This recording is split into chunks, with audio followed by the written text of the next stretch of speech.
Crypto's still stuck in this bear market, bear winter type thing.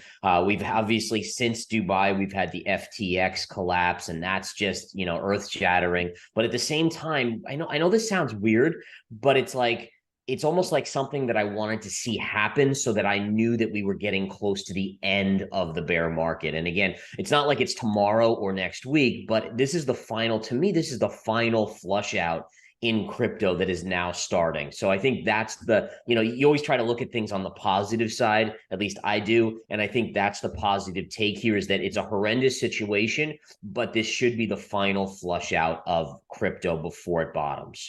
About a year ago, popular technical analyst Gareth Soloway called the top for Bitcoin at $65,000. This was at a time when other analysts and top investors were predicting that the world's largest cryptocurrency was going to hit $100,000 or higher. A few weeks later, Soloway shocked the entire cryptocurrency market when he predicted that the crypto asset was going to hit $20,000 or even the sub-20s. As the bear market and macro environment worsened, some of Soloway's previously unbelievable price predictions have played out almost accurately. But the renowned technical analyst and trader believes we are now close to the end of the nightmarish price declines. According to Soloway, the FTX collapse is one of the largest markers of the end of the bear market. He adds that as the situation fully unfolds, we are going to get more markers of the bottom and the beginning of a massive recovery cycle. In a recent interview, Soloway, who has over 20 years of experience in the financial markets, discusses the FTX collapse, how it compares to the great financial crisis of 2008, and when he believes crypto prices will bottom. Soloway also gives an updated price prediction for Bitcoin. If you would like to know this important price target for the world's largest cryptocurrency by market cap, please watch the video to the end, hit the like button, subscribe to the channel, and drop your comments and observations in the comments section below. Thanks and enjoy the video. Yeah, so I think it is playing out like I thought. I did have no idea that FTX was going to be the situation that it was. But what you find out is in bear markets, it's essentially the tide goes out, or essentially the money stops, it dries up for all of these cryptos. And you see who's wearing a bathing suit when that tide goes out, right? So, who's being shady, that's revealed, and then who's being legitimate that survives, and they're going to be the ones that thrive in the new bull market. So I think that's the key, is that this happens. I mean, you could go back to 2008, Lehman Brothers. I mean, Lehman made some very poor bets, and it filed for bankruptcy. It was kind of an earth-shattering event back in 2008. The markets took about 6 months from there to bottom, so that kind of gauges me.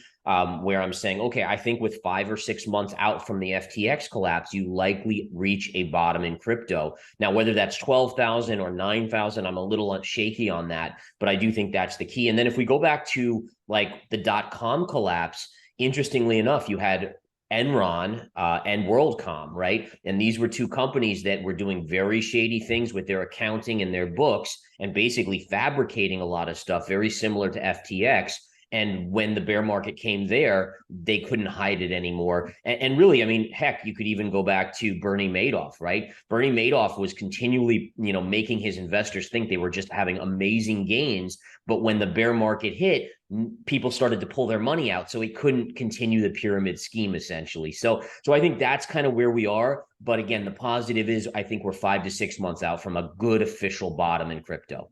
Yeah, I think just again, from me, I'm a history buff. So I not only just on world history, but also on stock and market history and asset history. And you have to look back at Lehman Brothers. And in fact, let me show my chart here, because I do think it's worth kind of taking a look at what the kind of play out was on the S&P 500. So what I'm going to do quickly is just scroll all the way back to 2008. And what we're going to see is that when Lehman Brothers announced, and we're almost there here. Let's see here. There we go. So 2008. So September 15th is when Lehman Brothers occurred. So it basically occurred right here. And what we saw was that initially you flushed, and then you had a little bounce. And if you notice, Bitcoin is actually staging a little bit of a bounce the last few days. But then what happened was you had this kind of cascading sell-off that took us into the March lows. And from this date, this was March. So basically September to March is approximately 6 months. And that again makes me think that you still have some downside, because there is deleveraging that will occur. And I think this is one of the things that a lot of newer investors don't understand, is that you have companies out there that are involved. They had investments with FTX, and now they're distressed. And what they're going to have to do is they're going to have to sell off assets to become less stressed. And so that's going to be Bitcoin holdings, Ethereum holdings, other coin holdings. And so you're going to have this kind of multi-month period where there's just going to be pressure on crypto in general because of the deleveraging that has to go on in the system. So I think that's what happened with Lehman Brothers, and you saw this kind of collapse. Now, what's fascinating is when the S&P bottomed in March 09, the Fed began quantitative easing.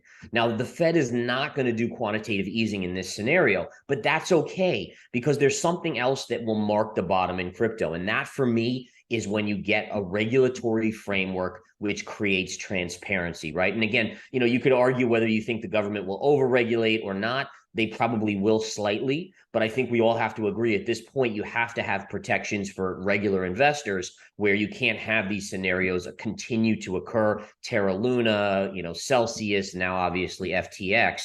You need transparency, so you need some sort of regulation. So I think within 5 or 6 months, that's going to coordinate with the low in crypto. And once you get that regulatory framework, then big money is going to come in like crazy. I think there's a ton of big money that still says, I wish I could invest in Bitcoin, but I just can't because it's too risky, right? I can't wake up and I'm investing people's money, right? I have a hedge fund. I'm investing $100 million in crypto. I can't do it if there's a risk that it just vanishes tomorrow. Once you get regulation and transparency, you will see that money come in. And the other thing to point out on that chart of the S&P 500, not only was it a 6-month time frame, but there was essentially a drop in the S&P of about 45% from the Lehman Brothers breaking collapse story. And so what that does to me is I looked at it and I said, okay, from FTX, what would be a 45% drop in Bitcoin? And it's basically around 10,000 to 9,000. So that gives me a basis to where I think we could see that ultimate low. Doesn't mean it's going to happen, but for me, it's all about looking at history and kind of matching things up. According to Soloway, a Lehman-style collapse will see Bitcoin prices drop to $9,000 or $10,000 sometime within the next 6 months. Do you agree with this price prediction? Let us know what you think about Soloway's prediction in the comments section below. In his interview, the technical analyst backs up his claim by showing exactly how he hopes this latest prediction will play out on the charts. He also gives a dollar cost averaging technique he has been using to avoid missing out on the lows. If you wish to take advantage of this massive discount in Bitcoin prices, you can also use this technique to add to your Bitcoin positions. And so essentially what we have here is you can see that this was the start of your FTX collapse. We kind of chopped here. We started to break down. You held this low, which short-term is a positive, and we've bounced up. The one little, and this is very short-term analysis right now. We'll get into the longer term. What you can see is you're basically just back to this kind of down-sloping trend line. So this is your short-term resistance. Now, if we get rid of that line and we go to a larger time frame, what I've been saying is, all right, so 5 to 6 months out, bottom on Bitcoin, and then ultimately 45% lower. Well, where does that put us? Well, let's take a look here and see if there's other technical factors that match for that level.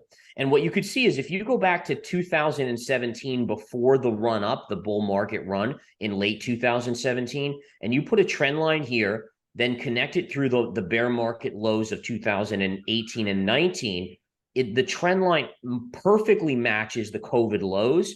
And look at where we are. We're basically getting back to about 8,000. Now, you might say, well, 8,000 is lower than Gareth's 9,000 low pivot. But if you look, this is an upsloping trend line. So in about 6 months, this should be approaching that 9,000-ish level or so. And this trend line would basically be a retrace to the long-term trend line of Bitcoin going back to really before the 2017 cycle. So this gives us another technical reason why you could easily see a chart, pullback in Bitcoin down to that level to form that bottom. There's another one little thing here on the charts. Take this high, connect it through these highs right here, and look at that trend line. It also comes right there to that same level. So for me, it's and again, I think it's Austin. It's one of the important things to really understand is that for me, I'm a trader for 20 years. Bitcoin may not get down to 9,000, and I fully understand that. But for me, in my risk assessment, how I kind of allocate money, I have to be prepared for it to go down that low. So what have I done? Well, I've basically started to accumulate a HODL position on Bitcoin. I put 100K in Bitcoin already in this general vicinity. And what I've decided to do is every 3,000 down, I'll just put another 100K in. And I'm just going to be very robotic about that so that if Bitcoin, let's say Bitcoin only goes to 12,000, at least I have some exposure if it starts to rip higher. If it goes down to 9,000, or let's say, hopefully not, but 6,000, I'll just continue to dollar cost average in. And I think that's the way that I want most investors to think about it, because it's too hard, even for me, to pick an exact bottom. I mean, like, that's like a 1 in a million thing. Like, yes, I called the top at 69,000, but in all fairness, I was calling it at around 65. So I wasn't exactly dead on. But again, that's that same sort of thing that you get close, you might not get exact. We're close to the bottom. Don't get discouraged by these big bearish headlines that come out. That's part of a market that is bottoming. So as you get more bearish sentiment out there, as people freak out more, try to separate yourself from that emotion and look at the facts. Is Bitcoin still a viable investment? Is the thesis still there? The answer is yes. In fact, once we get regulation, I truly believe you will have a ton of big money coming in. So you just now are looking and saying, okay, well, how do I carefully dip my toe in the water as it goes lower where I can withstand prices? Like if you're in at 13,000, can you deal with it being at $9,000 or even 3,000 or 5,000? And so you want to allocate money properly so that you don't get whipped out if it does go lower than we all think. I think that's the key. So it's proper allocation, but the thesis is still there. If there is any good thing to look forward to after the FTX collapse, it is the issue of imminent regulation for the cryptocurrency industry on a global scale. When we finally get adequate regulation for the space, investors will be better protected from entities like FTX and characters like Sam Bankman-Fried and Luna's Do Kwon. According to recent reports from blockchain firm Arkham Intelligence, Alameda Research withdrew over $200 million from FTX US before the FTX Group, which includes FTX.com, Alameda Research, and FTX US, filed for Chapter 11 bankruptcy. In a recent Twitter thread, the firm revealed that Alameda withdrew $204 million from 8 addresses of FTX US, about 70% of which was transferred to FTX International. Here's a breakdown of the $204 million withdrawal according to Arkham Intelligence: $38.06 million in Bitcoin, $49.39 million in Ethereum, and $116.52 million in USD-denominated stablecoins. Till now, authorities and financial regulators in the United States have been more vocal than active about getting adequate regulation for the cryptocurrency industry. Hopefully, the FTX collapse will help cut through the bureaucracy so they can get things done faster. What do you think about Gareth Soloway's updated price prediction for Bitcoin? Please drop your comments and observations in the comments section below. Also, ensure you like this video, subscribe to the channel, and turn on the notifications bell so you never miss any of our regular uploads. Thanks for watching.